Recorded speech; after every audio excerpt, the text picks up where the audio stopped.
الحمد لله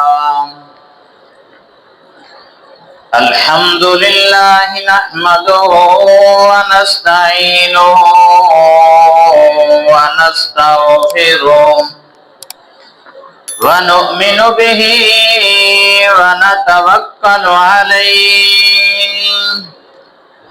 ونعوذ بالله من شرور أنفسنا ومن سيئات أعمالنا من يهده الله فلا مضل له ومن يضلله فلا هادي له ونشهد أن لا إله إلا الله وحده لا شريك له ولا نذير له ولا مشير له ولا وزير له ولا مقارن له ولا مداين له ولا شيء مثل له ولا مثال له ونشهد أن سيدنا وسندنا وحبيبنا ومولانا وهادينا ومهدينا ومرشدنا محمدا عبده ورسوله أما بعد فأعوذ بالله من الشيطان الرجيم بسم الله الرحمن الرحيم لقد جاءكم رسول من أنفسكم عزيز عليه ما عنتم حريص عليكم بالمؤمنين رؤوف رحيم فإن تولوا فقل حسبي الله لا إله إلا هو عليه توكلت وهو رب العرش العظيم آمنت بالله صدق الله مولانا العظيم وصدق رسوله النبي الكريم الأمين ونحن على ذلك لمن الشاهدين والشاكرين والحمد لله رب العالمين